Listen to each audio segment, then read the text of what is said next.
मेरे प्रिय छात्र छात्राओं, आज के अध्यापन में आपका स्वागत है। आज आपको व्याकरण में संधि बताने जा रहा हूं। संधि का एक वीडियो मैंने आपको पढ़ा करके भेजा था। इसमें 3 वीडियो बनेंगे संधि के, तीनों प्रकारों के अलग अलग, जिसमें विस्तृत विवेचन मैं करूंगा आपको। पहला स्वर संधि है। स्वर संधि और उसके भेद को विस्तृत रूप से आपको मैं इस वीडियो में समझाऊंगा। इसको आप ध्यान से सुने और समझ करके अपने पाठ्य पुस्तक से इसका अभ्यास करें। आगे देखिए। मेरे प्रिय छात्र छात्राओं, संधि का एक वीडियो मैंने समझा करके बहुत पहले दिया था। अब इसमें आपको विस्तृत रूप से समझाऊंगा। ध्यान पूर्वक इसको समझिए और देखिए। संधि दो वर्णों के निकट आने से उनमें जो ध्वनि संबंधी मेल उत्पन्न होता है उसे संधि कहते हैं। संधि का सामान्य अर्थ मेल होता है। इसमें दो अक्षर के मिलने से तीसरे शब्द की रचना होती है। संधि निरर्थक अक्षरों का मिलाकर सार्थक शब्द बनाती है। इसमें प्रायः शब्द का रूप छोटा हो जाता है। वर्णों को अलग अलग करते हुए पदों को अलग कर देना संधि विच्छेद है। संधि दो वर्णों के मेल को कहते हैं। दो वर्ण मिलकर के एक वर्ण बन जाते हैं और विच्छेद एक वर्ण को हम अलग अलग करते हैं। संधि के भेद। संधि को सामान्य रूप से 3 भागों में बांटा गया है, अर्थात वर्णों के आधार पर संधि के 3 भेद हैं: स्वर संधि, व्यंजन संधि, विसर्ग संधि। अब इस तीनों संधियों को मैं 3 वीडियो में समझाऊंगा। इस वीडियो में आपको स्वर संधि के विषय में विस्तृत रूप से समझाने जा रहा हूं। आप इसको ध्यान से सुनिए, समझिए। स्वर संधि। स्वर और व्यंजन जानते ही हैं आप। स्वर, व्यंजन। स्वर संधि में स्वर के विषय में ही बात होगी।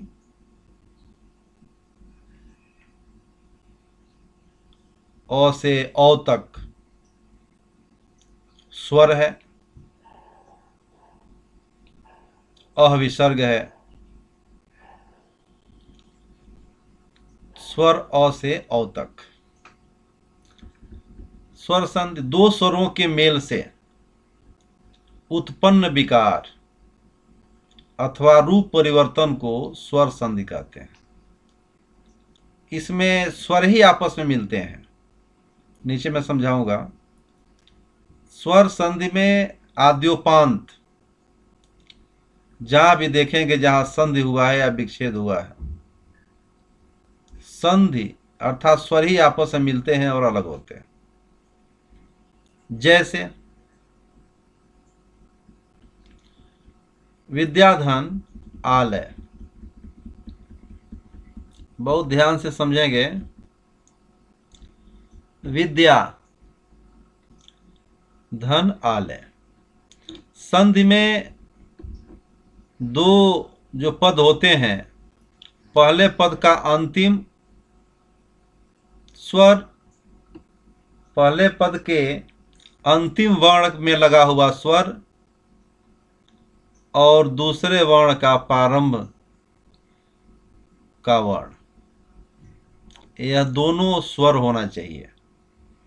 जिसमें यह दोनों स्वर होते हैं और उनके मेल से जो एक स्वर बनता है उससे जो संधि बनती है उसे हम स्वर संधि कहते हैं।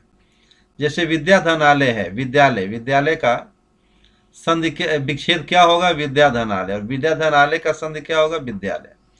अब देखिए विद्या, इसमें विद्या में या, यहां मैं समझाया हूं अच्छी तरह से, या में कौन कौन सा वर्ण है स्वर का और व्यंजन का? एक बात यहां और जानना अनिवार्य है कि स्वर संधि में पहले पद के अंत में स्वर होना अनिवार्य है और दूसरे पद के प्रारंभ में स्वर होना अनिवार्य है। या, पहले पद के अंत में या वर्ण है। या वर्ण किससे बना है? आधा य धन आ से। अब इसमें आ, य में आ जुड़ा हुआ है तो आ और आले का आ जुड़ करके क्या हो जाएगा? आ हो जाएगा, क्योंकि समान स्वर, इसमें समान स्वर कह रहे हैं, इसमें स्वर वर्ण आपस में मिलते हैं। तो यह दोनों आ हो गया, तो यह आ किस में जुड़ेगा? आधा य में। तो आधा य और आ जुड़ कर क्या हो जाएगा? या हो जाएगा। यहाँ या है तो विद्यालय हो जाएगा। आइए नीचे समझेंगे आप।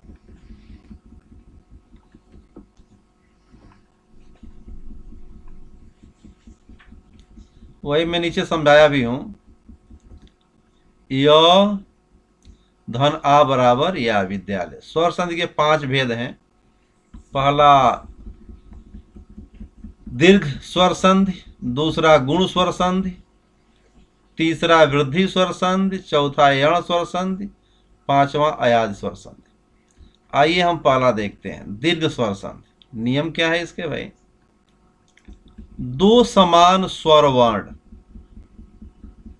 ध्यान दीजिएगा, दो समान स्वर वर्ण मिलकर दीर्घ हो जाते हैं यदि ओ, आ, ह्रस्वई दीर्घई, ह्रस्व और दीर्घऊ। ध्यान दीजिएगा, ह्रस्व माने छोटा, दीर्घ माने बड़ा। छोटा ऊ को ह्रस्व कहते हैं और दीर्घऊ दीर्घऊ। यह है ह्रस्वई दीर्घई, ऐसे ही है। और री के बाद वे ही स्वर या दीर्घ स्वर आए तो दोनों मिलकर क्रमशः आ, दीर्घई, दीर्घऊ और री हो जाते हैं। वे ही स्वर का अर्थ क्या है? ओ आ में से कोई, ओ आ के बाद कोई भी ओ आएगा तो दीर्घ हो जाएगा, आ हो जाएगा। ह्रस्वई दीर्घई में से कोई भी आता है दोनों तरफ तो दोनों मिलकर के दीर्घई हो जाएगा। ह्रस्व दीर्घऊ में दोनों पदों के अंत में और प्रारंभ में ह्रस्व दीर्घ में से कोई भी रहेगा तो वह दीर्घऊ हो जाएगा, और री रहेगा तो री हो जाएगा।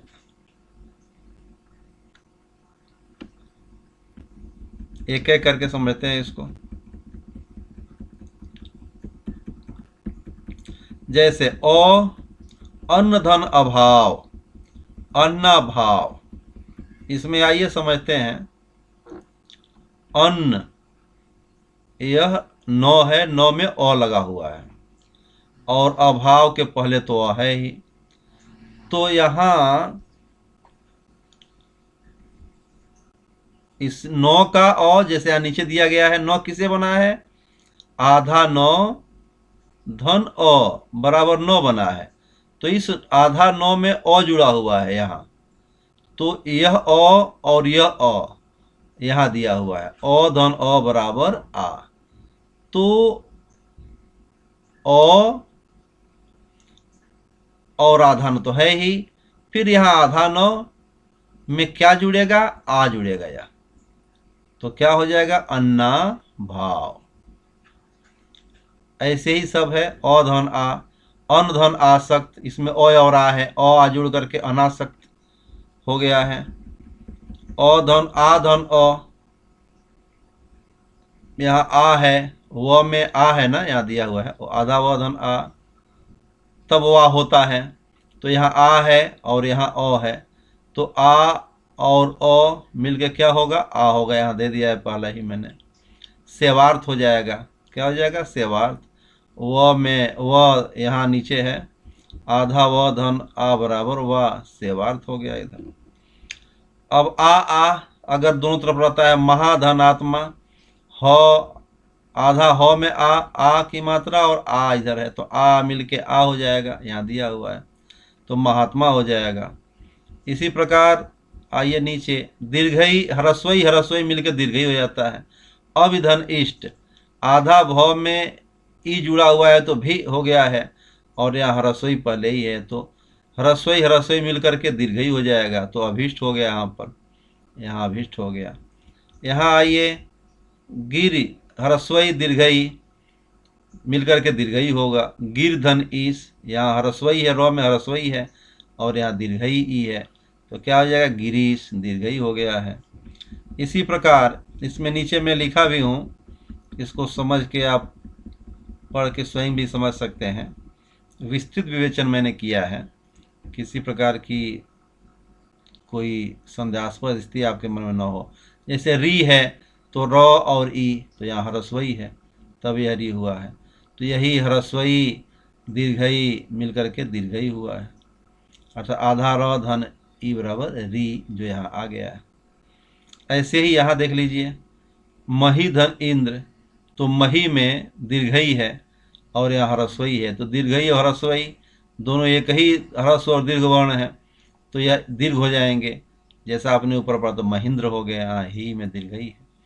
ऐसे ही पृथ्वी, यह दीर्घई है और यह दीर्घई है, दोनों दीर्घई है, दोनों दीर्घई दीर्घई क्या हो जाएंगे, दीर्घई हो जाएंगे, तो यहाँ पृथ्वीश हो गया, वो में दीर्घई लग गया। अब यहाँ आइए, भानु धनुदय, यहाँ छोटाऊ है यानी ह्रस्व है, सॉरी ह्रस्व है और यहाँ ह्रस्व है, आधा नौ में ह्रस्व, तो ह्रस्व ह्रस्व क्या हो जाएगा, दीर्घ हो जाएगा, तो यहाँ भानुदय हो गया, दीर्घ। नेक्स्ट देखिए, नीचे में दिया हूँ, नु आधा न धनु और दीर्घ धन ह्रस्व बराबर दीर्घ, वही होगा, तो यहाँ स्वयंभू दीर्घ है, यहाँ ह्रस्व है, स्वयंभूदय हो गया। यहाँ री है, तो री है तो री दीर्घ री हो गया, पितृधन ऋण पितृण हो गया। यहाँ देखिए, अब देखिए त्रि में क्या लगाया भाई, त्रि आधा तो और री है, यह री स्वर में आता है, किस में आता है, स्वर में, ध्यान दीजिएगा। तो यहाँ री और री मिलके री हो गया, पितृण हो गया। अब दूसरा गुण स्वर संधि क्या है, अभी तो यह समान स्वर वर्ण मिल करके दीर्घ हो जाते हैं। अब यहाँ गुण स्वर संधि के क्या नियम है, यदि ओ या आ के बाद ह्रस्वई या दीर्घई, ह्रस्व या दीर्घ और री आए तो दोनों मिलकर क्रमशः ए, ओ और हो जाते हैं। कैसे होंगे भाई, ओ आ के बाद यदि ई ह्रस्वई और दीर्घई आता है तो ए हो जाएगा, ह्रस्व और दीर्घ आता है तो ओ हो जाएगा, और री आएगा तो और हो जाएगा। जैसे उदाहरण देखते हैं नीचे,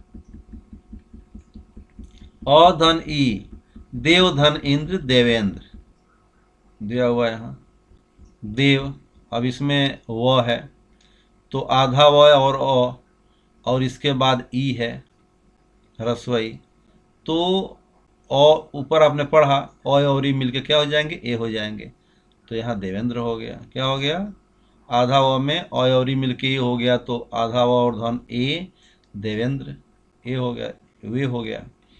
ऐसे देवधनीश और दीर्घई मिलके ए होगा, तो अभी देवेश हो गया।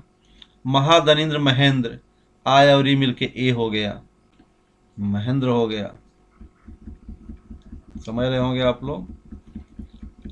अब महाधनीश महेश, इसमें भी आय और दीर्घई है, तो आ और दीर्घई, ओ आ के बाद ई ह्रस्वई हो या दीर्घई कोई भी आएगा तो ए हो जाएगा, तो यहाँ महाधनीश महेश हो गया। यहाँ पर इसको ऊपर मैंने समझाया है अलग अलग करके, वैसे ही ये भी होगा।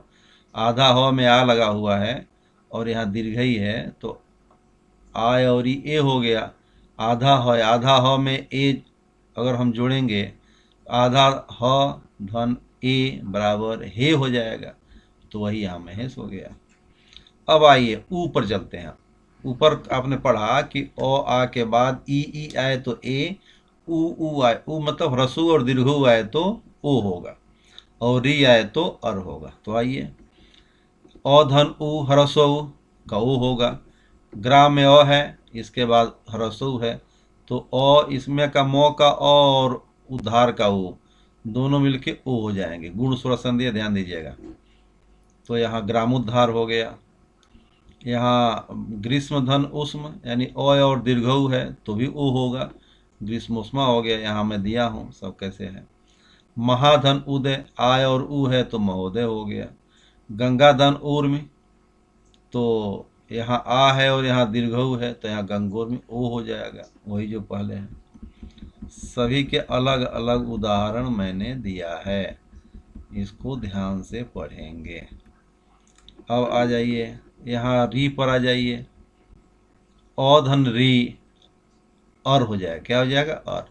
देव व में आधा व और अ, तो इसमें का व का अ और री यह मिल करके अर हो जाएगा।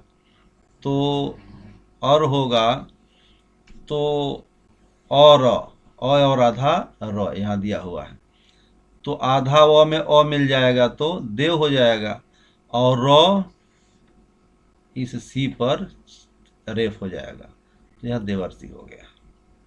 यही है आधन रि अर महाधन ऋषि महर्षि। तीसरा आइए वृद्धि स्वर संधि। इसमें नियम क्या है, यदि ओ आ के बाद ई ऊ तो हो गया, अब क्या बचा है ए, ठीक है। तो यदि और ओ बचा है, तो ओ आ के बाद यह वृद्धि श्वसन में आता है। यदि ओ आ के बाद ए या आए तो दोनों के स्थान में अय हो जाता है, ध्यान दीजिएगा। ओ आ या ओ कोई भी अगर आता है पहले और उसके बाद ए या अय आएगा तो उसके स्थान में क्या हो जाएगा, अय हो जाएगा। ओ और औ आता है तो दोनों के स्थान में औ हो जाता है। उदाहरण देखते हैं। इसको पिछले वीडियो में मैं बोर्ड पर समझाया भी था, फिर भी एक बार लिखित रूप से मैं यहाँ विस्तृत रूप से आपको समझा रहा हूँ उदाहरण दे करके। जैसे अ धन ए बराबर अय, क में का ए अ और ए और ए अय हो गया, तो एक हो गया। अ धन अय भी अय होगा, व का अ और अय होगा, नवैश्वर्य हो जाएगा। सदा धन आ और ए अय हो जाएगा तो सदैव हो गया। ये सब पीछे यहाँ दिया गया है सारा। परम धन ओजस्वी, इसमें का और ओ तो परमोजस्वी हो जाएगा। परम धन औषध, और औ परमौषध हो जाएगा। महाधन ओजस्वी महोजस्वी, महाधन औषध महौषध। यहाँ तो आपने वृद्धि स्वर संधि देखा। ओ आ के बाद यदि ए ओ आता है तो ए के बाद अय होगा, ओ आएगा तो औ होगा। सारे का अलग अलग मैंने आपको उदाहरण दिया। अब चौथा है यण स्वर संधि। नियम क्या है, यदि ह्रस्वई दीर्घई ह्रस्व दीर्घ और री के बाद कोई भिन्न स्वर आए, अगर ई आए तो कोई ई नहीं आए, दूसरा कोई भी स्वर आए, ऊ आता है पहले तो बाद वाले दूसरे पद के प्रारंभ में ऊ न आकर के कोई भी स्वर आवे, और री के बाद री न आकर के कोई भी स्वर आवे, उसको भिन्न स्वर कहेंगे। तो क्या होगा, अगर आता है अर्थात ह्रस्वई दीर्घई ह्रस्व दीर्घ और री के बाद कोई भिन्न स्वर आए तो ई का य हो जाएगा। यह स्वर संधि ध्यान दीजिएगा। आधा य, ह्रस्व दीर्घ का आधा व और री का आधा र हो जाता है। आइए देखिए उदाहरण देखते हैं। जैसे यदि धन अपि, यदि में द में क्या है, यहाँ दिया हुआ है, दी किससे बना हुआ है, आधा द और ह्रस्वी से। तो आधा द का ई, तो ई का क्या हो जाएगा, य हो जाएगा, और य में दूसरे पद का अ प्रारंभ वाला मिल गया, तो आधा य और अ पूरा य हो गया, और यह द तो आधा ही रहेगा, इसमें का ई य हुआ है और इसका अ मिलके य पूरा हो गया, तो यह यद्यपि हो गया। क्या हो गया, यद्यपि। समझा क्या आपने? एक बार और ध्यान दीजिए, यदि धन अपि, इसमें ह्रस्वई है, ऊपर दिया गया है कि यदि ओ, यदि ई उ ऊ, यदि ई उ और री के बाद कोई भिन्न स्वर आता है, तो ई का ह्रस्वई दीर्घई का य आधा हो जाएगा, ह्रस्व दीर्घऊ का आधा व हो जाएगा, और ई का आधा र हो जाएगा। तो यहाँ दो दी में ह्रस्वई है, तो ह्रस्वई का तो य हो गया, आधा य ऊपर दिया गया निम्न के अनुसार, और इसमें का दो आधा बच गया, ये वैसे ही बचा हुआ यह, तो य और आधा द यद हो गया। अब इसमें का जो ई है वह य हो गया, और यह अ, तो ई का य आधा अ मिल करके पूरा य हो गया, यानी यहाँ य हो गया, तो क्या हो गया, यद्यपि। यहाँ पूरा य हो गया। समझ गया होगा आप लोगों ने। आ जाइए नीचे देखते हैं। अति धन आवश्यक, लिखने में थोड़ा इधर उधर हो गया है रिटर्न। अति धन आवश्यक, इसमें तो में ह्रस्वई है और आ है, तो आधा तो हो जाएगा, और इसका ह्रस्वई आधा य हो जाएगा, आधा य और आ जुड़ जाएगा तो या हो जाएगा, या हो जाएगा, तो यहाँ अत्यावश्यक हो जाएगा। क्या हो जाएगा, या आधा तो ऐसे ही रह गया, या आवश्यक है।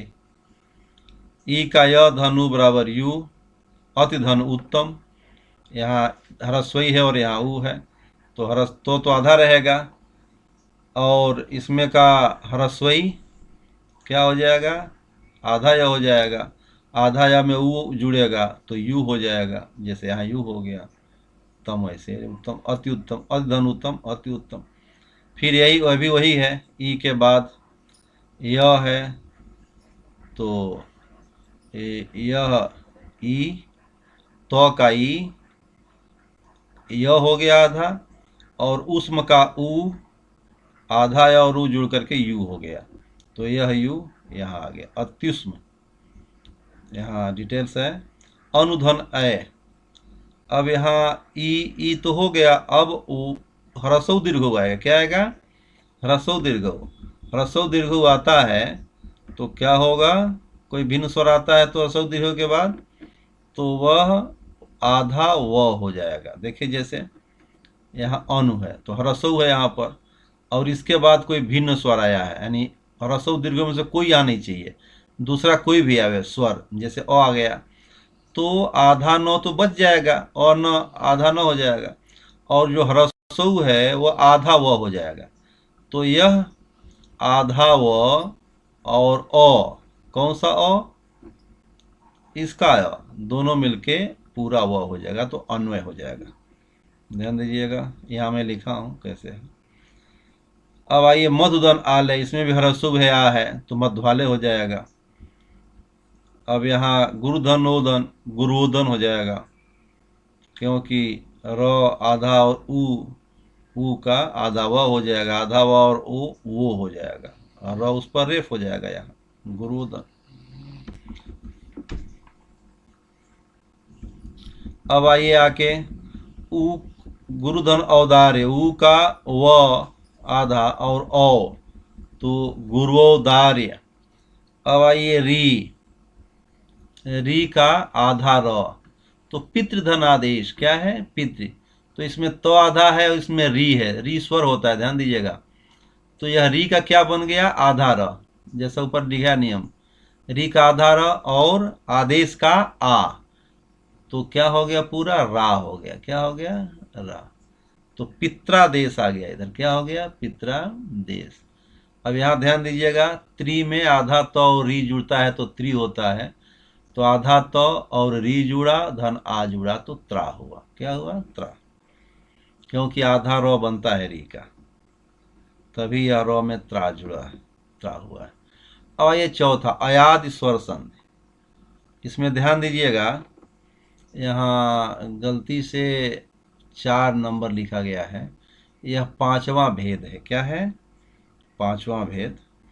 अयाद स्वर संधि 5वां है। पहला आपने दीर्घ स्वर संधि देखा, दूसरा आपने गुण स्वर संधि देखा, तीसरा वृद्धि स्वर संधि, चौथा यण स्वर संधि, और यह 5वां क्या है, अयाद स्वर संधि। तो यह 5वां है, नंबर को ध्यान में दीजिएगा, यह प्रिंटिंग मिस्टेक है, लिखने में 5 का 4 हुआ।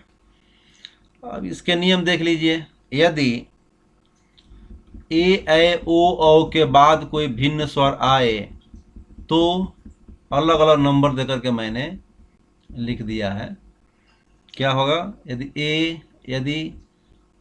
ए ऐ ओ औ के बाद कोई भी भिन्न स्वर आए तो ए का अय हो जाएगा, अय हलंत है तो आधा य, अय का आय हो जाएगा, ओ का औ हो जाएगा, औ का आ हो जाएगा। इसका उदाहरण देख लीजिए, जैसे पहला ए का अय, तो ने धन अन नयन। अब यह कैसे होगा, इसको ध्यान दीजिए,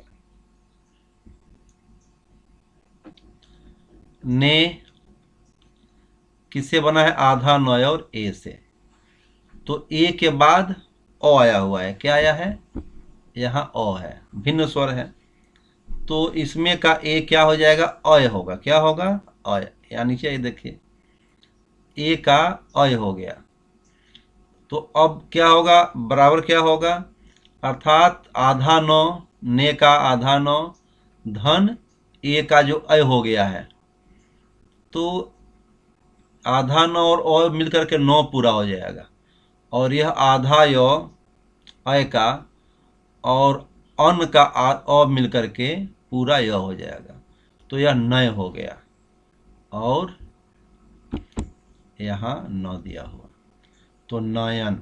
समझ गए होंगे आप, ऐसे ही सब देखना है। दूसरा का उदाहरण है, नय धन अक, यानी अय का आय होता है, क्या होगा, अय का आय, तो नय धन अक, इसमें नय किसे बना है, नौ हलंत धन अय, तो अय का क्या हो जाएगा, आय होगा, धन बराबर 9 धन आय, तो नाय, और आधा आ में अ जुड़ गया तो पूरा हो गया, नय हो गया तो नायक हो गया, नय धनक नायक। पो धन अन पवन, पो धन अन, यहाँ ओ है, ओ और ओ का औ और औ का आव, तीसरा जो देखा, तो इसमें पो धन अन पवन, पो किससे बना है, आधा प और ओ से, तो ओ का औ हो जाएगा, क्या हो जाएगा, यहाँ लिखा हुआ स्पष्ट, ओ का औ हलंत, तो आधा प, इसमें औ का औ जुड़ जाएगा तो पूरा प हो जाएगा, और यहाँ हलंत आधा व धन अ जुड़ेगा तो प, पूरा प हो जाएगा, तो पवन हो गया, क्या हो गया, प। और अंतिम है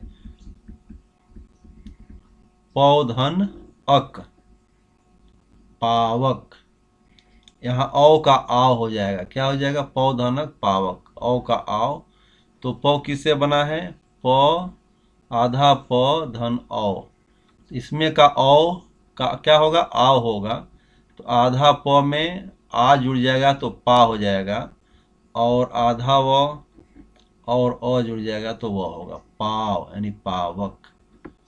समझ गए होंगे अच्छी तरह से आप लोग। अब यही